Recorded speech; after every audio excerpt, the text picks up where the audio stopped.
సమస్య వచ్చినప్పుడు వేగంగా పరిష్కరిద్దామని పరిగెత్తుతాం. ఆ పరిగెత్తడం వల్ల సమస్య పరిష్కారం కాకపోనో అది మరింత గందరగోళానికి దారితీస్తుంది. నా దృష్టిలో ఎంత పెద్ద సమస్య అయినా, ఎంత ఉపద్రవం మీకు ముంచుకొచ్చినా పోలీసు శాఖకు ఉండవలసిన, అధికారికి ఉండవలసిన సంవయనం ఏంటంటే మొట్టమొదట ఆ సమస్యను అర్థం చేసుకోవడంలోనే 50% ఆ సమస్యకు పరిష్కారం దొరికినట్టు. మీకు ఎదురైన సమస్య ఏందో మీకు అర్థమైతే, మీకు ఎదురైన సమస్యలో ఉన్న లోతును మీరు అవగాహన చేసుకుంటే మీరు సమస్యను పరిష్కరించడం సులువు అవుతుంది. సమస్యనే మీకు అర్థం కాలేదు కానీ ఆ సమస్యను పరిష్కరించడానికి చాలా వేగంగా కదిలినాము అని అంటే అది ఎక్కడికి దారితీస్తుందో మీకు తెలియదు. అందుకే ఈరోజు మీరు వివిధ అంశాలకు సంబంధించి 6 వర్టికల్స్ కింద సైబర్ క్రైమ్ కావచ్చు, నార్కోటిక్స్ కావచ్చు, ట్రాఫిక్ కావచ్చు, రిక్రూట్మెంట్ కావచ్చు, ఫైనాన్షియల్ ఇష్యూస్ కావచ్చు, మీ స్టాఫ్ ప్యాటర్న్ కావచ్చు, వీటన్నిటికీ సంబంధించి మీరు కొన్ని గ్రూపులుగా అధికారులు దాదాపుగా 245 మంది అధికారులు ఈ సమావేశ మందిరంలో ఉన్నారు.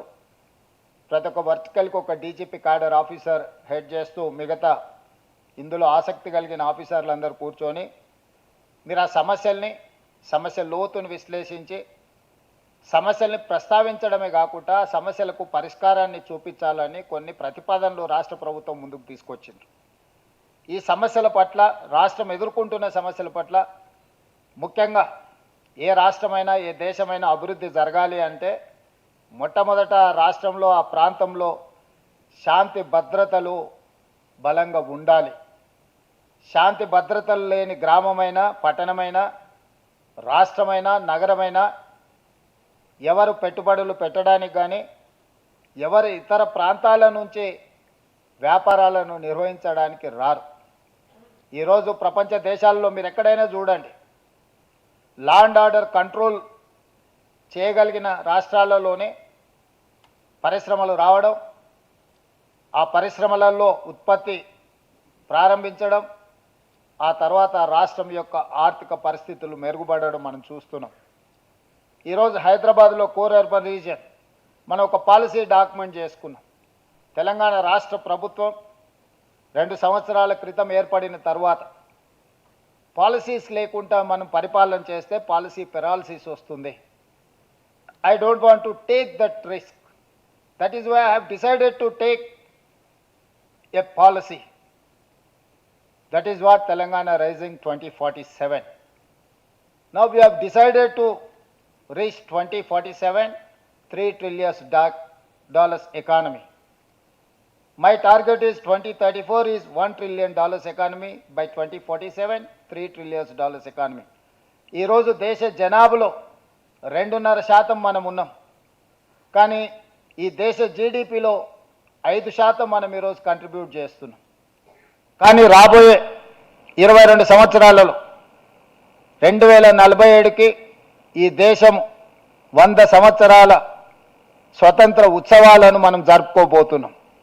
ఆ సమయానికి ఈ దేశంలోనే తెలంగాణ రాష్ట్రం అత్యంత అభివృద్ధి చెందిన రాష్ట్రంగా, సాంకేతిక పరంగా ప్రపంచాన్నే ఛాలెంజ్ చేసే విధంగా తెలంగాణ రాష్ట్రాన్ని ముందుకు తీసుకువెళ్ళాలి అని చెప్పి మన రాష్ట్ర ప్రభుత్వం భావిస్తున్నది.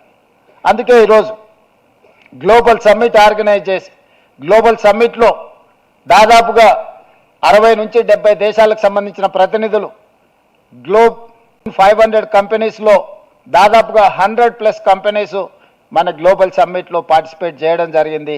చాలా కంపెనీలు మనతో MOU చేయడం జరిగింది.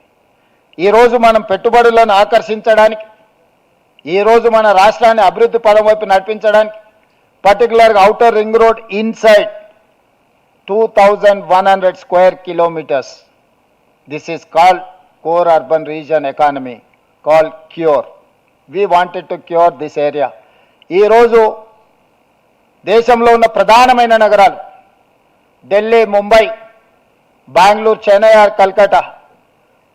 ఢిల్లీ అత్యంత కాలుష్యాన్ని ఎదుర్కొంటున్న నగరం, దేశ రాజధాని, political capital, parliament is there, supreme court is there, all other institutions are there, but everything is shut down. Schools నుంచి మొదలు పెడితే పార్లమెంట్ వరకు ఢిల్లీలో సెలవులు ప్రకటించే పరిస్థితి వచ్చింది. అత్యంత కాలుష్యమైన నగరం ఈ దేశంలోనే కాదు ప్రపంచంలోనే ఢిల్లీ నగరానికి గుర్తింపు వచ్చిన పరిస్థితి వచ్చింది అని అంటే ప్రభుత్వాల యొక్క ఆలోచన విధానంలో లోపం ఉండడం వల్ల ఈరోజు ఢిల్లీ నగరం నివసించడానికి యోగ్యం కాని నగరంగా మారుతుంది. అదేవిధంగా బెంగళూరు, మీరు ఒక్కసారి బెంగళూరును చూడండి, one of the beautiful metropolitan city. Traffic జామ్లు, హెఫెజార్డ్ డెవలప్మెంట్స్ రావడంతో బెంగళూరులో